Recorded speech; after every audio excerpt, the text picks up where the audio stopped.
Assalamualaikum warahmatullahi wabarakatuh. Alhamdulillahilladzi arsala rasulahu bil huda wa dinil haqq liyudhhirahu 'ala dini kullihi wa kafaa billahi shahida. Asyhadu an la ilaha illallah wahdahu la syarika lah wa asyhadu anna Muhammadan 'abduhu wa rasuluh. Ballagha ar-risalah wa adda al-amanah wa nasaha al-ummah wa jahada fillahi haqqa jihad hatta taraka ummatahu 'ala al-mahajjatil bayda lailuha kanahariha la yazighu anha illa halik. Salawatullahi wa salamuhu alaihi wa ala alihi wa sahabatihi wa man sara ala nahjihi wa ihtada bihadihi wa istanna bi sunnatihi ila yaumil qiyamati. Amma ba'd. Ma'asyiral muslimin wal muslimat, mitra edisi rahimani wa rahimakumullah. Alhamdulillah, pada kesempatan ini kita kembali meneruskan pelajaran kita di dalam kitab Bulughul Maram. Kita sedang membahas hadis-hadis Rasulullah sallallahu alaihi wasallam yang terdapat di dalam Kitabul Jami' bab Az-Zuhud wal Wara'. Pada pertemuan sebelumnya telah kita bacakan hadis Rasulullah sallallahu alaihi wasallam yang diriwayatkan oleh Imam Muslim dari sahabat Sa'ad bin Abi Waqqas radhiyallahu anhu, di mana ia pernah mendengar dari Rasulullah sallallahu alaihi wasallam, "Innallaha yuhibbul 'abda at-taqiyyal ghaniyal khafif." Sesungguhnya Allah Subhanahu wa taala mencintai hambanya yang bertakwa, al-ghani yang kaya, dan al-khafi yang tidak menampakkan dirinya. Di dalam hadis ini Allah Subhanahu wa taala, Rasulullah sallallahu alaihi wasallam menjelaskan kepada kita sebab-sebab yang dengannya kita bisa meraih dan mendapatkan cinta Allah Subhanahu wa taala. Yang pertama adalah al-'abd.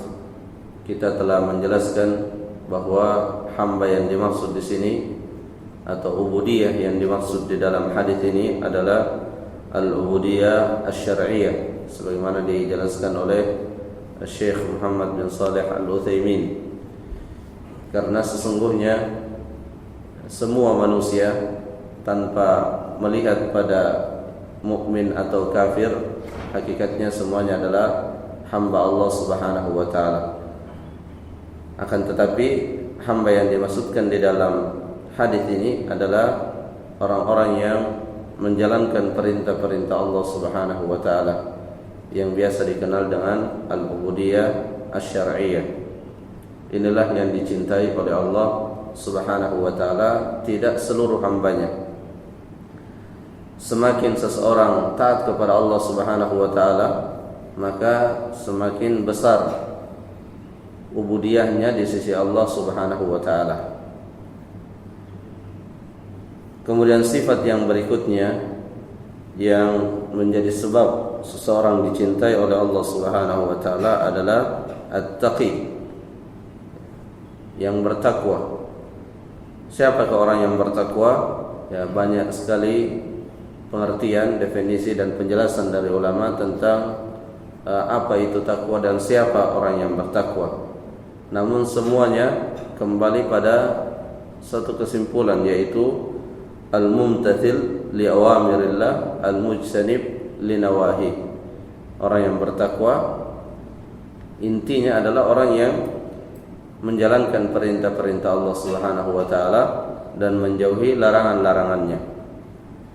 Karena dua hal inilah yang akan memberikan wiqayah kepada seorang hamba, yang akan memberikan pelindung bagi seorang hamba dari siksa Allah Subhanahu wa taala, yaitu menjalankan perintah-perintahnya dan menjauhi larangan-larangannya. Karenanya Syekh Muhammad bin Shalih Al-Utsaimin ketika menjelaskan takwa, beliau mengatakan alladzi yaf'alu ma yaqihi min adzabillah. Orang yang bertakwa itu adalah orang yang melakukan apa saja yang bisa menghalangi dirinya dari siksa Allah Subhanahu wa taala. Dan yang bisa menghalangi seseorang dari siksa Allah, ya tidak lain adalah menjalankan perintahnya dan menjauhi larangannya.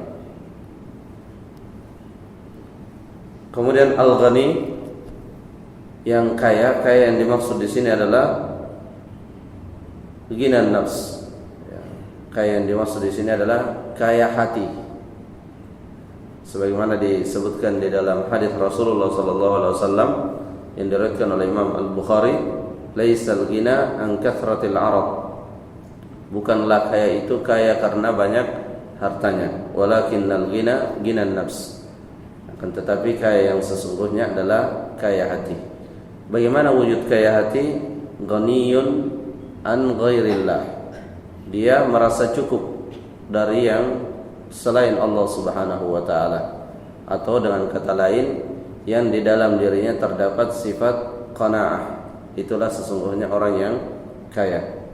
Karena ketika di dalam diri seseorang tidak terdapat sifat qanaah, maka betapapun banyaknya karunia yang Allah limpahkan kepada dia, ia akan selalu merasa kekurangan.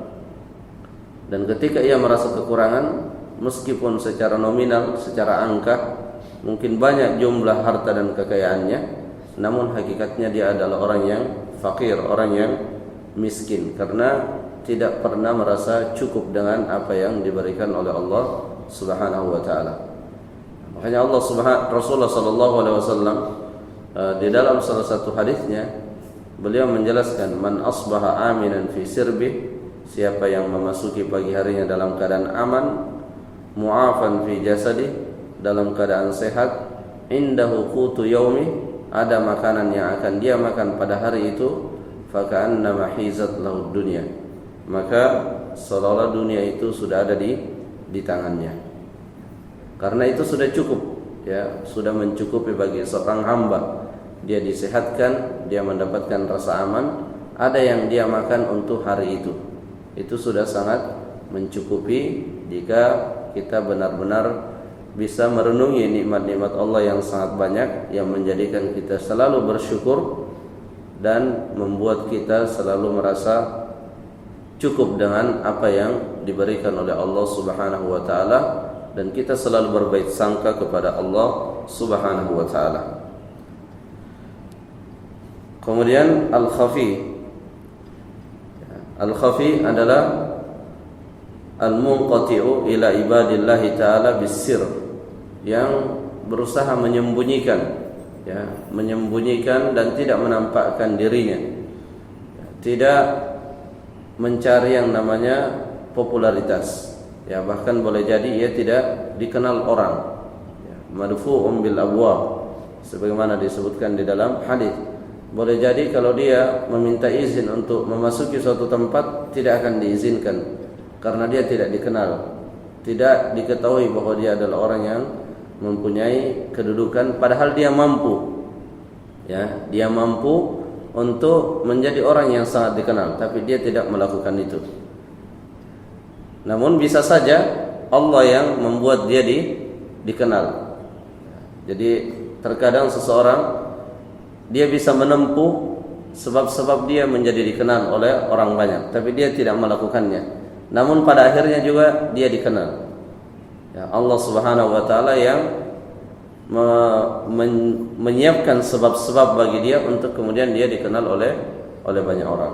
Ya, ini juga yang disebutkan oleh Syekh Al-Utsaimin, bahwa ketika seseorang berusaha menjadi hamba yang al-khafi, maka pada akhirnya juga nanti Allah yang akan menjadikan dia dikenal. Ya, ada seorang tabi'in, ya, seorang tabi'in, kalau tidak salah dia adalah cucu dari Ali bin Abi Thalib radhiyallahu an. Beliau ini berusaha untuk tidak menampakkan dirinya, terutama dalam hal berinfak dan bersedekah. Ketika itu, ya, ada hal yang menjadikan, ya, orang di tempat ia tinggal penasaran siapa yang sering melakukan yang namanya sedekatus sir. Ya, jadi ada istilah sedekatus sir, memberikan sedekah secara sembunyi-sembunyi. Ya, banyak orang-orang fakir miskin, ya tahu-tahu di depan rumahnya sudah ada sedekah tanpa ditahu siapa yang melakukannya. Dan tidak dicari siapa, tidak ada yang tahu. Ya, barulah kemudian ketika cucu Ali bin Abi Thalib ini meninggal, kemudian dimandikan jenazahnya, ternyata di pundaknya terdapat warna hitam. Ya, dan banyak orang bertanya, apa yang menjadi sebab warna hitam tersebut? Kemudian ada yang mengetahui, ya, ada yang mengetahui bahwa ternyata beliau ini memikul gandum untuk disedekahkan kepada fakir miskin, ya, di tempat ia tinggal. Dan dari situlah baru kemudian diketahui bahwa ternyata dialah yang sering melakukan yang namanya sedekatus sir.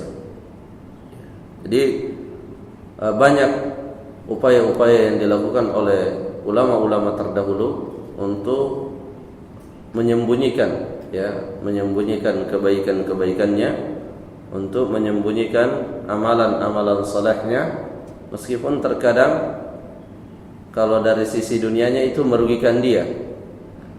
Ada juga seorang ulama pernah memberikan infaknya dalam jumlah yang sangat banyak di saat di wilayahnya sedang dilanda yang namanya paceklik. Maka penguasa di tempat itu karena sangat bergembira, akhirnya mengumumkan kepada seluruh khalayak bahwa kita bersyukur kepada Allah, kita bergembira karena fulan bin fulan telah memberikan sejumlah hartanya. Maka mendengar, ya, ketika yang berinfak ini mendengar bahwa diberitakan apa yang dia lakukan, amalan saleh yang dia lakukan berupa infak, maka hatinya menjadi gelisah.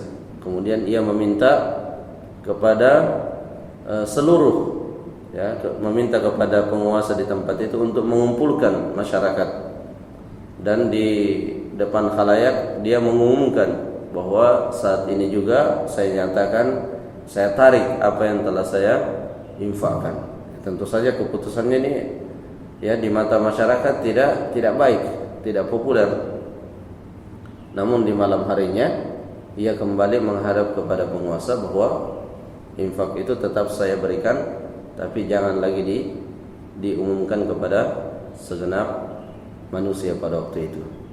Ini adalah salah satu upaya dari para ulama-ulama terdahulu untuk menyembunyikan kebaikan-kebaikannya, meskipun, ya, kita juga tidak menafikan bahwa syariat memberikan ruang dalam hal berinfak dan bersedekah untuk disebutkan jika hal tersebut memang memberikan kemaslahatan, bisa menjadi sebab orang lain termotivasi untuk berinfak dan bersedekah. Kemudian dari hadis ini terdapat beberapa fawaid yang bisa kita petik. Yang pertama, sifatul mahabbah. Ya, Allah Subhanahu wa taala memiliki sifat al-mahabbah, mencintai. Allah mencintai hamba-hambanya dengan kriteria-kriteria yang telah disebutkan oleh Allah Subhanahu wa taala, dan ini adalah sifat yang hakiki sesuai dengan kemuliaan dan keagungannya. Tidak boleh ditafsirkan atau ditakwilkan dengan hal-hal lain yang keluar dari makna mahabbah itu sendiri. Dan ini salah satu prinsip yang sangat mendasar di dalam akidah Ahlussunnah wal Jamaah terkait dengan al-asma was sifat, di mana kita meyakininya sesuai dengan makna lafadznya tanpa mentakwilkannya. Nah, dengan kita mengetahui bahwa Allah Subhanahu wa taala mempunyai sifat mahabbah, ini akan menjadi motivasi bagi kita bagaimana kita dicintai oleh Allah Subhanahu wa taala. Ya, dan terkadang amalan-amalan yang sangat sederhana, ringan, jika memang dilakukan dengan penuh keikhlasan, itu bisa menjadi sebab kita meraih cinta Allah Subhanahu wa taala. Ada seorang sahabat di zaman Rasulullah SAW, dan dia seorang pemimpin pasukan. Ketika ia pergi berperang bersama pasukannya, ia selalu membaca surah Qul Huwallahu Ahad. anak buahnya heran, kenapa kalau dia sholat selalu dia baca qul huwallahu ahad. Maka dilaporkanlah kepada Rasulullah sallallahu alaihi wasallam bahwa fulan, ya, kalau dia memimpin kita sholat, ya, surah yang dibaca sering qul huwallahu ahad. Maka ditanyalah dia, kenapa melakukan itu? Kata dia, karena di dalam qul huwallahu ahad itu terdapat sifatur rahman, terdapat sifat-sifat Allah yang aku senang dengan sifat-sifat itu. Maka Rasulullah sallallahu alaihi wasallam mengatakan, akhbiruhu anna Allah yuhibbu. Kabarkan kepada dia bahwa sesungguhnya Allah Subhanahu wa taala mencintai dia. Ya, sangat sederhana kelihatannya amalan yang dia lakukan. Dia membaca qul huwallahu ahad. Tapi niat yang melandasinya adalah niat yang menjadikan Allah Subhanahu wa taala mencintainya. Ya, inilah yang kemudian Abdullah bin Mubarak pernah mengatakan, rubba amalin saghirin tu'azzimuhun niyah wa rubba amalin kabirin tusaggiruhun niyah. Ya, betapa banyak atau boleh jadi amalan itu nampak kecil di mata manusia namun bernilai tinggi di sisi Allah karena niatnya. Sebaliknya boleh jadi suatu amalan itu nampak besar di mata manusia namun kecil nilainya di sisi Allah karena niatnya pula. Kemudian kecintaan Allah Subhanahu wa taala terkadang juga selain kepada individu atau person tertentu, Allah juga mencintai tempat, Allah mencintai waktu, Allah mencintai amalan-amalan. Namun semua itu hakikatnya adalah sarana yang bisa ditempuh oleh manusia untuk meraih cinta Allah Subhanahu wa taala. Contoh, Allah mencintai masjid. Ahabbu bilad ila Allah Subhanahu wa taala masajiduha, sebagaimana di dalam riwayat Muslim. Ya, tempat yang paling dicintai oleh Allah Subhanahu wa taala adalah masjid. Namun hakikatnya ini adalah sarana bagi setiap manusia untuk meraih cinta Allah melalui tempat di mana kita mendatangi masjid. Ketika azan berkumandang, maka kita datang ke masjid. Ya, di antara yang memotivasi kita untuk datang ke masjid melaksanakan salat berjamaah adalah untuk meraih cinta Allah, karena masjid adalah tempat yang sangat dicintai oleh Allah. Ya, kemudian di dalam hadis yang lain Rasulullah sallallahu alaihi wasallam juga bersabda, ahabbul a'mal ilallah as-salatu ala waqtiha. Ya, amalan yang dicintai, yang paling dicintai oleh Allah Subhanahu wa taala adalah salat tepat pada waktunya. Sehingga apapun kegiatan yang kita lakukan, jika hal itu bukan sesuatu yang bersifat sangat darurat, maka kita meninggalkannya untuk kita segera melakukan amalan yang dicintai oleh Allah agar kita juga dicintai oleh Allah Subhanahu wa taala.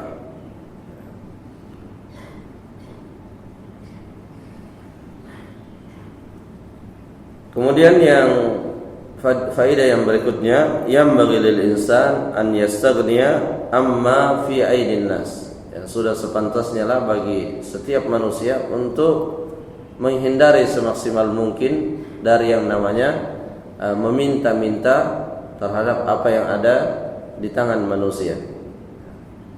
Sebagaimana yang tadi disebutkan al-ghani, ya, al-ghani, ya, yang merasa cukup dengan apa yang Allah berikan kepada dia, dia tidak perlu untuk kemudian meminta ke sana kemari. Ini yang juga menjadi sebab seseorang akan dicintai oleh Allah Subhanahu wa taala. Kemudian hadis yang berikutnya, an Abi Hurairah radhiyallahu anhu qala Rasulullah sallallahu alaihi wasallam, min husni islamil mar'i tarkuhu ma la ya'ni. Dari Abu Hurairah, semoga Allah meridainya, ia berkata, qala Rasulullah sallallahu alaihi wasallam, Rasulullah sallallahu alaihi wasallam bersabda, min husni islamil mar'i, di antara baiknya keislaman, di antara tanda baiknya keislaman seseorang, tarkuhu ma la ya'ni, ia meninggalkan apa-apa yang tidak ia butuhkan. Hadis ini menjelaskan kepada kita bahwa seorang muslim atau seorang yang memeluk agama Islam itu terbagi dua. Ada yang baik keislamannya dan ada yang tidak baik keislamannya. Ada yang hasuna islamuhu, ada juga yang lam yuhsin islamahu. Nah, di antara sebab baiknya keislaman seseorang tarkuhu ma la ya'ni, meninggalkan apa-apa yang tidak bermanfaat baginya.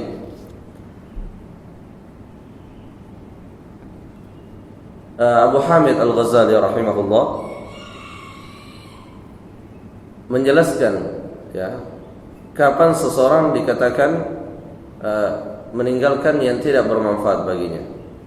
Di antara yang beliau sebutkan khususnya dalam masalah ucapan-ucapan, karena tarkuhu ma la ya'ni ini banyak dalam hal-hal yang terkait dengan lisan. Beliau mengatakan an tatakallam bikulli ma law sakatta anhu lam ta'tham. Engkau berbicara yang jika engkau diam engkau tidak berdosa. Maka berbicaranya itu berarti kita sudah tidak mengamalkan hadis tadi. Kalau diam kita tidak berdosa, berarti kalau berbicara tidak ada manfaatnya. Walam tatadarrar fi halin wala mal, dan tidak mendapatkan mudarat pada hartanya. Fa innaka bihi mudayyi'un zamanak. Jika engkau tetap melakukannya, maka secara tidak langsung engkau telah melalaikan waktu. Li'annaka bihi anfaqta waqtaka alladhi khairun laka law saraftahu fil fikr wa dzikr.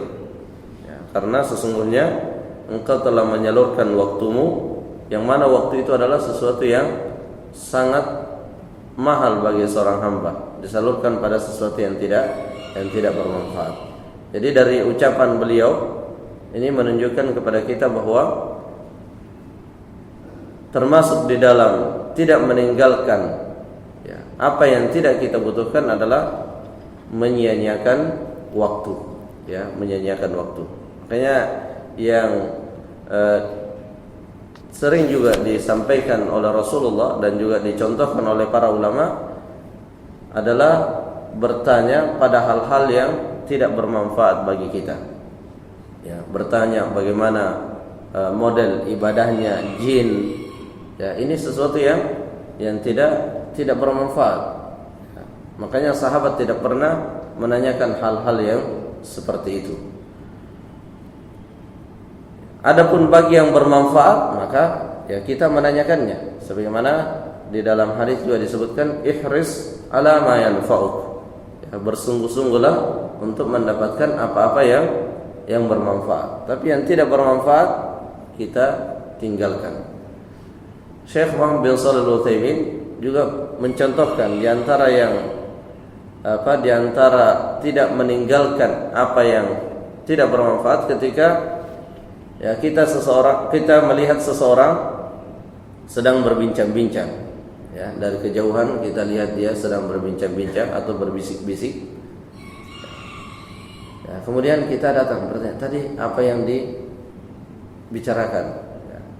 Nah, ini sesuatu yang tidak secara asal tidak terlalu penting bagi kita, sehingga kita dianjurkan untuk meninggalkannya. Jadi ukuran tarkuhu ma la ya'ni ini kembali kepada manfaatnya. Apakah ada manfaatnya untuk kemaslahatan dunia kita dan kemaslahatan akhirat kita atau tidak. Ketika tidak ada manfaatnya, maka kita meninggalkannya untuk mendapatkan husni islamil mar'i, agar keislaman kita semakin baik. Kenapa hal ini menjadi ciri baiknya keislaman seseorang? Karena yang seperti ini akan muncul dari orang yang sampai pada derajat ihsan. Ihsan sebagaimana didefinisikan sendiri oleh Rasulullah sallallahu alaihi wasallam, anta'budallah ka'annaka tara fa illam takun tara fa innahu yarak. Di mana seorang hamba merasa selalu terawasi oleh Allah Subhanahu wa taala, sehingga ia sangat ketat dalam menyalurkan waktunya, ya, sangat ketat dalam menyalurkan waktunya, sehingga berusaha semaksimal kemampuannya untuk tidak menyalurkan waktunya kecuali pada hal-hal yang bermanfaat. Jadi ini tingkatan yang sangat tinggi yang tentunya membutuhkan latihan secara terus-menerus, dan tidak berarti ya pada suatu kondisi kita bisa melakukannya lantas pada waktu-waktu berikutnya akan terus kita bisa melakukannya.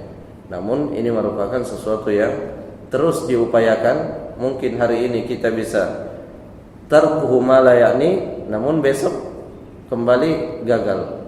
Maka terus kita melakukan yang namanya usaha, terus melakukan yang namanya upaya, dan yang tidak kalah pentingnya kita selalu berdoa kepada Allah Subhanahu wa taala, meminta pertolongan kepada Allah Subhanahu wa taala agar Allah selalu menaungi kita dengan hidayah dan taufiknya.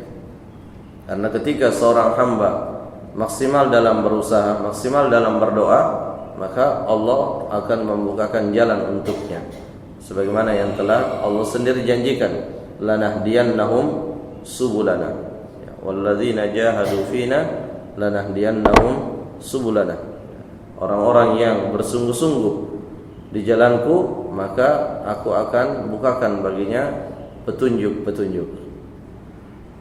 Semoga apa yang disampaikan bermanfaat bagi kita semua. Wallahu ta'ala a'lam bishawab. Subhanakallahumma wa bihamdik, asyhadu an la ilaha illa anta, astaghfiruka wa atubu ilaik. Wassalamu alaikum warahmatullahi wabarakatuh.